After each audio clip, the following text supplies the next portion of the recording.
नमस्कार दोस्तों, आप सभी का एक बार फिर से बहुत बहुत स्वागत है रोथिन्स अकाउंटेंसी क्लासेस पर। दोस्तों, पिछला वीडियो में मैंने आप लोगों को बैंकिंग कंपनीज का प्रॉफिट एंड लॉस अकाउंट का फॉर्मेट कैसा होता है ये बताया था और साथ में प्रॉफिट एंड लॉस अकाउंट बना करके भी दिखाया था।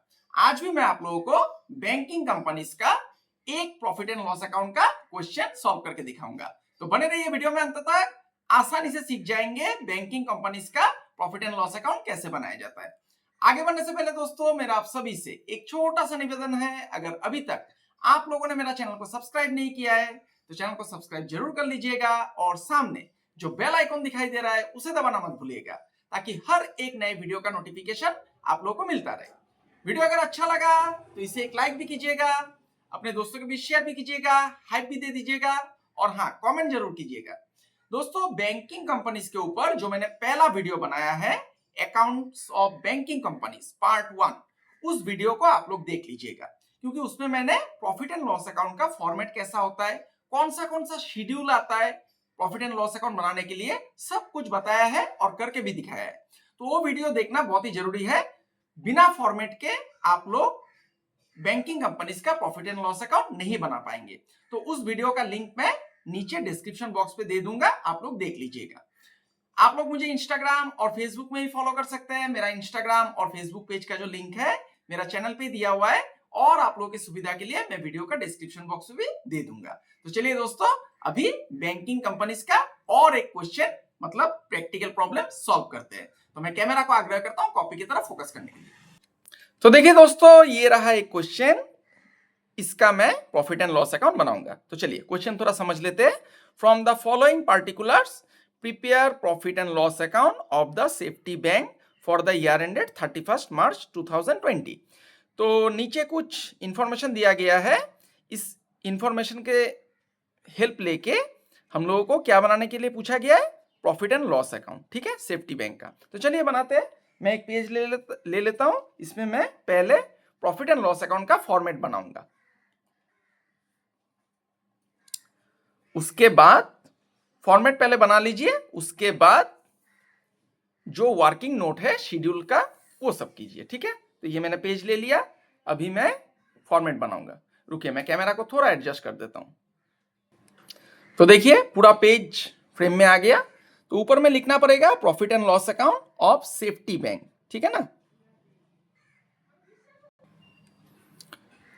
प्रॉफिट एंड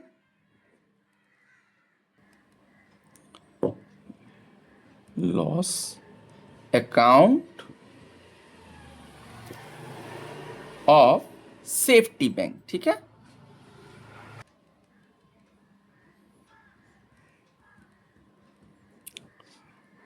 सेफ्टी बैंक हो गया। नीचे लिख दीजिए फॉर द ईयर एंडेड, इसको लिखना पड़ेगा, ठीक है। फॉर द ईयर एंडेड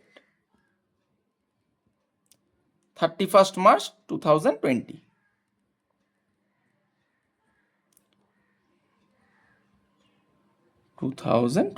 चलिए अभी फॉर्मेट पहले बना लेते हैं, ठीक है ना।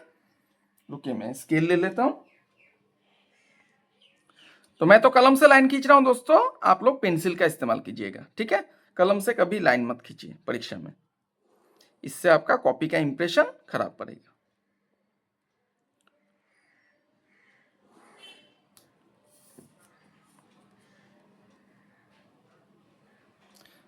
तो पहला घर हो गया पार्टिकुलर्स, उसके बाद शेड्यूल नंबर और उसके बाद अमाउंट रुपीस, ठीक है ना। ये तो मैंने लास्ट वीडियो में आप लोगों को सिखाया था।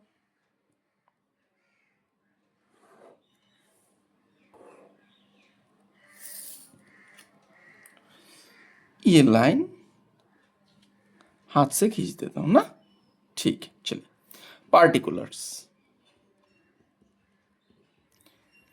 एक ही साल का अमाउंट दिया हुआ है, करंट ईयर, इसी को करंट ईयर पकड़ना होगा 2020 को, ठीक है। उसके बाद शेड्यूल नंबर हो गया। फिर अमाउंट देखिए 30 कॉमन लिया हुआ है, ठीक है ना, मतलब 1000 कॉमन लिया हुआ है। तो अमाउंट आप जैसा है वैसा ही लिखिए, अमाउंट INR का सिंबल देके 30 कॉमन ले लीजिए, हो गया। तो पहले क्या आता है, पहले आता है इनकम। लास्ट वीडियो में मैंने सिखाया था, उस वीडियो को देख लीजिएगा एक बार, ठीक है। इनकम, इसको अंडरलाइन कर दीजिए। पहला आता है इंटरेस्ट अर्न, ठीक है ना। बैंक ने इंटरेस्ट के जरिए कितना इनकम किया, इंटरेस्ट अर्न, इसका शेड्यूल बनाना पड़ेगा, शेड्यूल 13। अभी अमाउंट मत लिखिए क्योंकि अमाउंट हम लोग बाद में निकालेंगे वर्किंग नोट करके। उसके बाद अदर इनकम, इसका शेड्यूल होता है शेड्यूल 14, इसका भी अमाउंट बाद में निकालेंगे। यहां पर टोटल का 2 लाइन खींच के रख देंगे, ठीक है। ये टोटल हो गया, ये हम लोग निकालेंगे, वहां से अमाउंट पुट कर देंगे, ठीक है, वर्किंग नोट से। उसके बाद फिर आता है एक्सपेंडिचर। एक्सपेंडिचर मतलब बैंक का कितना खर्चा हो रहा है, ठीक है। बैंक तो बिजनेस कर रहा है ना, बैंक का इनकम भी होगा खर्चा भी होगा, तो इनकम सबको देखना है, खर्चा सबको देखना है, ठीक है। तो पहला आता है इंटरेस्ट एक्सपेंडेड, मतलब पब्लिक को कितना इंटरेस्ट दिया बैंक ने, इंटरेस्ट देने के लिए उसका कितना खर्चा हुआ। इंटरेस्ट एक्सपेंडेड, PEN होगा, ठीक है, ये E है, एक्सपेंडेड, ये शेड्यूल 15 होता है, ठीक है। उसके बाद इंटरेस्ट एक्सपेंडेड के बाद आता है अदर एक्सपेंसेस। अदर एक्सपेंसेस ये होता है शेड्यूल 16, इसका भी अमाउंट नहीं लिखेंगे। उसके बाद provision and contingencies, provision and contingencies,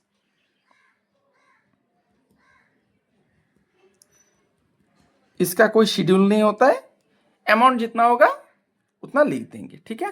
तो यहां पर भी टोटल करके रख देते हैं, एक लाइन खींच के, उसके लाइन 2 लाइन, उसके बाद 2 लाइन, टोटल हो गया। उसके बाद 3 नंबर आता है प्रॉफिट या फिर लॉस। तो हम लोगों का प्रॉफिट निकला या फिर लॉस निकला, अभी तक तो निकाला नहीं, ऊपर में लिख के रख देते हैं, ठीक है, प्रॉफिट ऑब्लिक लॉस। जो आएगा, प्रॉफिट आने से प्रॉफिट लिखेंगे, लॉस आने से लॉस। चलिए अभी वर्किंग नोट करना है। तो फॉर्मेट तो हो गया, फॉर्मेट को मैं अभी रख देता हूं साइड में, अभी मैं वर्किंग नोट करूंगा, ठीक है। इसको हटा देता हूं और एक पेज ले लेता हूं, रुकिए। ये मैंने और एक पेज ले लिया, इसमें मैं अभी वर्किंग नोट करूंगा, शेड्यूल सब बनाऊंगा, शेड्यूल 13, 14, 15 और 16, ये 4 शेड्यूल जरूरत पड़ेगा प्रॉफिट एंड लॉस अकाउंट बनाने के लिए। तो पहला शेड्यूल 13, शेड्यूल 13, इंटरेस्ट अर्न्ड।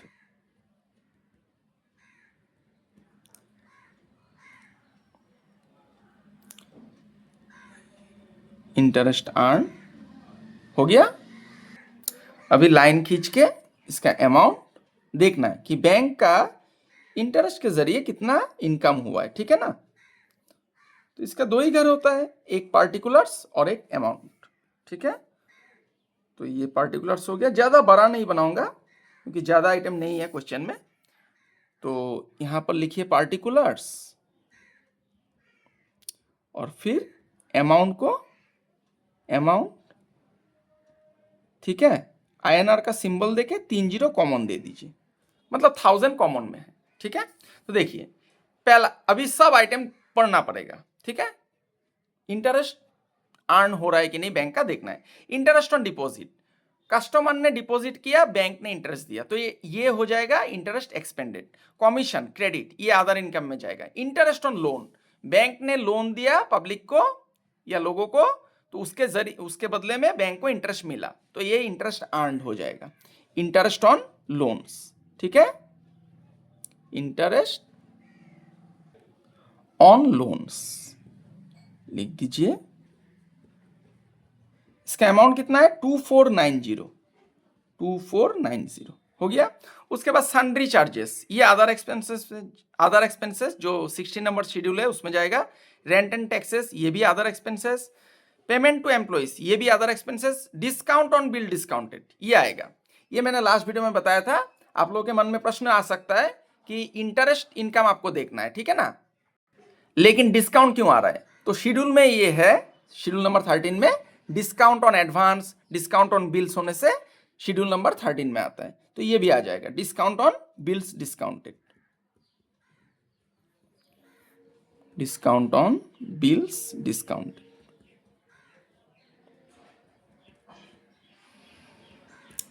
हो गया। ये कितना है? 1490। 1490।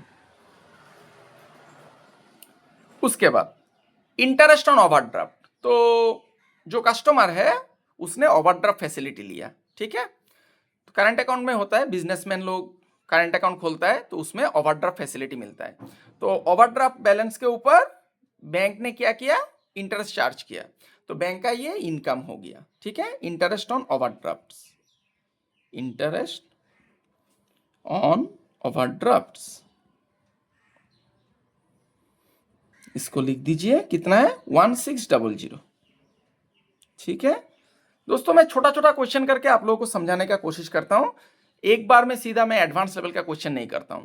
सिंपल लेवल माफ कीजिएगा, उसके बाद मॉडरेट लेवल, उसके बाद एडवांस लेवल, ये 3 भाग में मैं क्वेश्चन सॉल्व करता हूं और आप लोगों को समझाने का कोशिश करता हूं। उसके बाद देखिए इंटरेस्ट ऑन कैश क्रेडिट। तो बैंक ने कैश क्रेडिट दिया है, ठीक है ना, उधार दिया है। किसी दूसरा बैंक को भी दे सकता है, ठीक है। तो उसमें बैंक को इंटरेस्ट मिला, तो ये भी इनकम हो जाएगा। Interest on cash credits, cash credits हो गया। कितना है? 2320, 2320। उसके बाद ऑडिटर्स फीस, ये जाएगा अदर एक्सपेंसेस में। डायरेक्टर्स फीस, ये भी other expenses. Bad debts to be return off, ये जाएगा प्रोविजन एंड कॉन्टिजेंसीज में, ठीक है। तो ये हो गया। इसको लाइन खींच दीजिए और बंद कर दीजिए, ठीक है।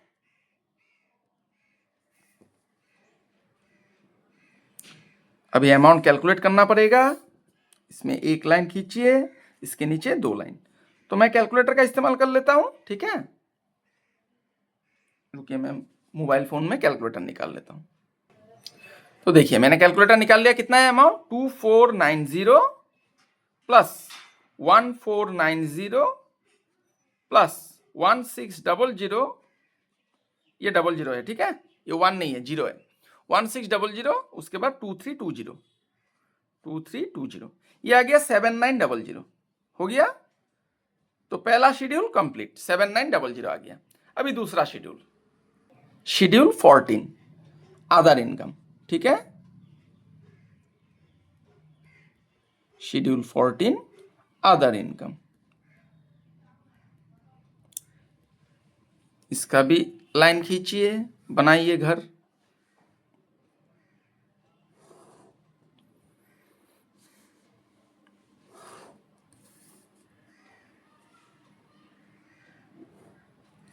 हो गया।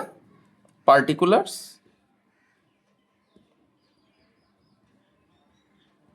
अमाउंट, INR का सिंबल देके 30 कॉमन ले लीजिए। हो गया। तो देखिए अदर इनकम कौन सा है? ये देखिए कमीशन, क्रेडिट। क्रेडिट होने से ये ट्रायल बैलेंस है। ट्रायल बैलेंस का बैलेंस दिया रहता है। असल में ये तो बैलेंस ही दिया हुआ है आपको, ठीक है ना। तो क्रेडिट होने से इनकम होता है और डेबिट होने से एक्सपेंसेस होता है, इसको याद रखिए। अगर साइड में क्रेडिट लिखा हुआ है ब्रैकेट में तो एक्सपेंडिचर होगा, सॉरी इनकम होगा, और डेबिट लिखा हुआ है ब्रैकेट में तो एक्सपेंडिचर होगा, ठीक है। कमीशन, ये हो गया इनकम, अदर इनकम, बैंक का कमीशन। ये कितना है? 100 रुपीज, ठीक है। उसके बाद दूसरा तो और कोई इनकम नहीं है। देखिए सन्डी चार्जेस, ये सब जाएगा ऑपरेटिंग एक्सपेंसेस में, ठीक है। और इंटरेस्ट ऑन डिपॉजिट जाएगा इंटरेस्ट एक्सपेंडेड में। तो ये हो गया खत्म। एक ही आइटम था, 100 रुपीज, ठीक है। 100 मतलब 1 लाख है ये सब, हाँ 1 लाख, क्योंकि 3 जीरो यहां पर कॉमन लिया गया है, ठीक है ना। 1000 को कॉमन लिया गया है। उसके बाद चलिए अभी तीसरा शेड्यूल बनाते हैं, शेड्यूल 15। शेड्यूल 15 ये हो जाएगा इंटरेस्ट एक्सपेंडेड, मतलब बैंक ने कितना इंटरेस्ट के लिए खर्चा किया, लोगों को कितना इंटरेस्ट दिया, ठीक है ना। एक्सपेंडेड हो गया। चलिए अभी इसका भी घर बना लेते हैं। इसमें भी ज्यादा आइटम नहीं है तो छोटा एक घर बनाऊंगा, ठीक है।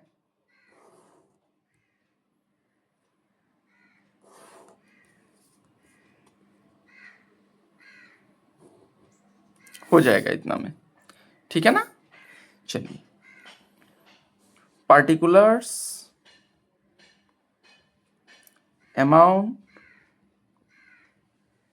INR का सिंबल दीजिए। दोस्तों बैकग्राउंड में थोड़ा साउंड इश्यूज आ सकता है क्योंकि मेरे पास माइक नहीं है, तो आप लोग मुझे सपोर्ट कीजिए। मैं धीरे धीरे माइक भी ले लूँगा और स्मार्ट बोर्ड भी ले लूँगा।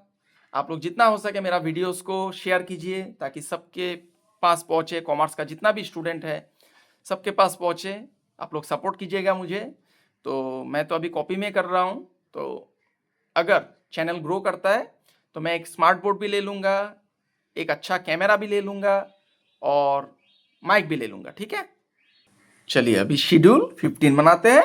इंटरेस्ट ऑन डिपॉजिट, तो बैंक में लोगों ने पैसा जमा किया, ठीक है ना, तो बैंक ने लोगों को इंटरेस्ट दिया, तो ये खर्चा हो गया बैंक का, ठीक है ना, इंटरेस्ट देने के लिए खर्चा हुआ। Interest expanded, interest on deposits, on deposits, ये कितना है दोस्तों, 3200, ठीक है, मतलब 3,20,000 है ये, ठीक, सॉरी ये 32 लाख होगा, ठीक है। चलिए नहीं 3,20,000 है, 30 कॉमन है ना, 3,20,000।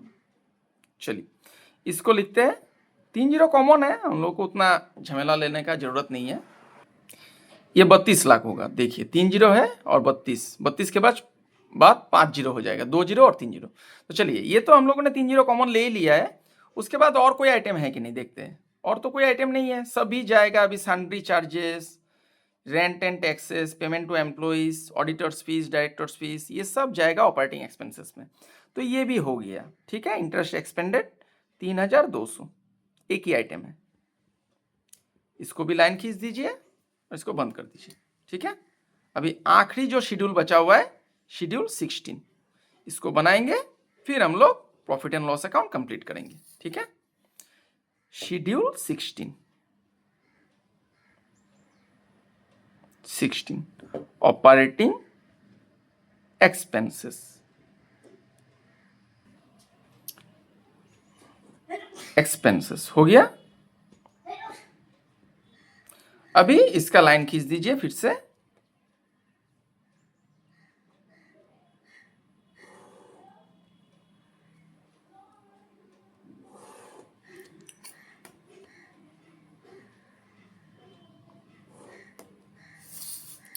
हो गया। चलिए पार्टिकुलर्स, फिर अमाउंट, INR का सिंबल दे दीजिए और 30 कॉमन, ठीक है। अभी जो सब आइटम बच गया सब ऑपरेटिंग एक्सपेंसेस, सिर्फ एक आइटम को छोड़ के जो बैड डेट्स रिटर्न ऑफ है, ठीक है ना, ये प्रोविजन एंड कॉन्टिजेंसीज में जाएगा। तो देखिए पहला आइटम सन्ड्री चार्जेस, लिखिए सन्ड्री चार्जेस, हो गया सन्ड्री चार्जेस, इसको लिख दीजिए। सन्ड्री चार्जेस कितना है, डेबिट, देखिए डेबिट होने से एक्सपेंडिचर है, सन्ड्री चार्जेस 100 लिख दीजिए। उसके बाद रेंट एंड टैक्सेस, इसको भी लिखिए रेंट एंड टैक्सेस, ठीक है, ये हो गया 200। उसके बाद है पेमेंट टू एम्प्लॉइज, इसको भी लिखिए, ये सब अदर एक्सपेंसेस में आता है, ठीक है। Payment to employees,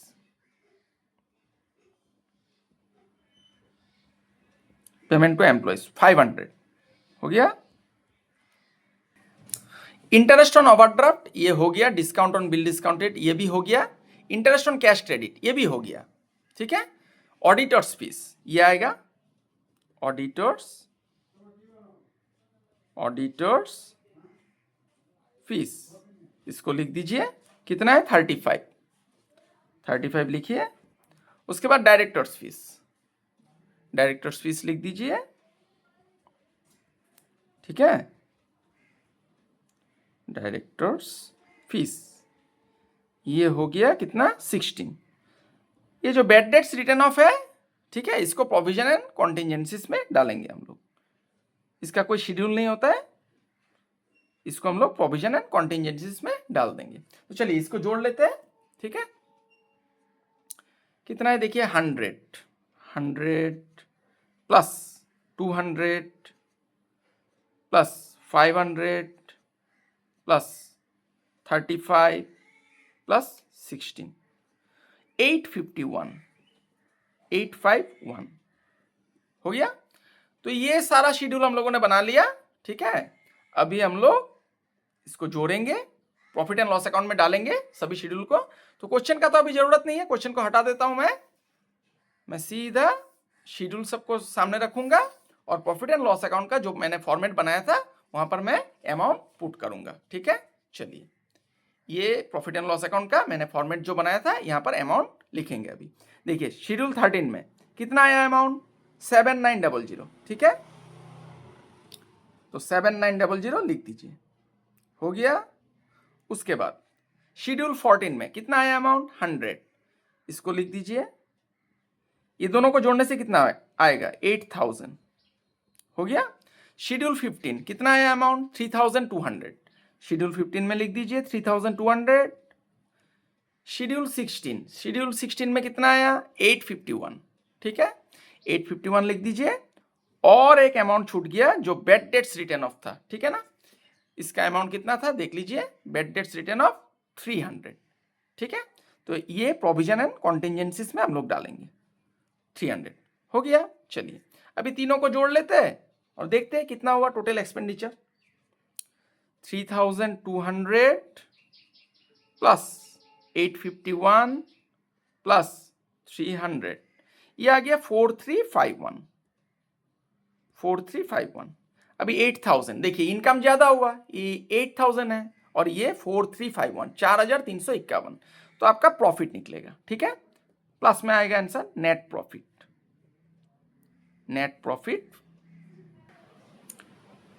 profit for the year, ठीक है। इसको कैसे निकालेंगे, इनकम से एक्सपेंडिचर को माइनस कीजिए। चलिए करते हैं, 8000 माइनस 4351, ये आ गया 3649, ठीक है, 3649। तो इसको भी यहां पर लिख दीजिए टोटल करके, ठीक है, 3649 हो गया।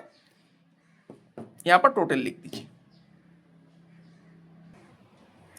यहां पर टोटल हो गया। अभी ये जो प्रॉफिट आया इसको एप्रोप्रिएशन करना पड़ेगा। कुछ तो ऐसे क्वेश्चन में बोला नहीं है किसी रिजर्व में ट्रांसफर करने के लिए, लेकिन हम लोगों को स्टैट्यूटरी रिजर्व में ट्रांसफर करना ही पड़ेगा। ये मैंने लास्ट वीडियो में बताया था, ये मैंडेटरी होता है, 25% प्रॉफिट का स्टैट्यूटरी रिजर्व में ट्रांसफर करना पड़ता है, ठीक है। तो यहाँ पर एप्रोप्रिएशंस बोल के लिखिए और यहाँ पर लिख दीजिए transfer to statutory reserve, transfer to statutory reserve. Profit का 25%, ये जो 3649 निकला प्रॉफिट, इसका 25% ऑफ 3649। तो इसको हम लोग कैलकुलेटर में देखेंगे करके, 3649, चलिए 3649 इसका 25%, ये आ गया 912.25, 912.25 हो गया। अभी 3649 से 912.25 को माइनस कर दीजिए, ठीक है। 3649 माइनस 912.25, ये बच गया 2736.75। ये चला जाएगा बैलेंस शीट में, ठीक है। Balance carried over to balance sheet, इतना लिखने से हो गया, balance carried over to balance sheet, carried over to balance sheet हो गया। देखिए कितना आसान है। अभी यहां पर भी आप टोटल करके रख दीजिए, टोटल करने से कितना आएगा, ये अमाउंट ही आएगा 3649। इसको ही हम लोगों ने बांटा है ना, स्टैट्यूटरी रिजर्व में ट्रांसफर किया है और बाकी अमाउंट बैलेंस शीट में चला गया, तो जोड़ने से 3649 ही आएगा, ठीक है। यहां पर भी टोटल लिख दीजिए। देखिए कितना आसानी से बन गया प्रॉफिट एंड लॉस। तो दोनों का एक साथ स्क्रीनशॉट ले लीजिए, ये रहा शेड्यूल सब, ठीक है, और ये रहा प्रॉफिट एंड लॉस अकाउंट। और क्वेश्चन का तो आप लोगों ने स्क्रीनशॉट लिया ही होगा, मैं आशा करता हूं, ठीक है। तो आज का क्लास मैं आशा करता हूं आप लोगों को समझ में आया है। अगला वीडियो में मैं आप लोगों को और भी, अभी तो सिंपल लेवल का क्वेश्चन आप लोगों को समझ में आ गया, अभी मैं मॉडरेट लेवल का क्वेश्चन आप लोगों को समझाऊंगा।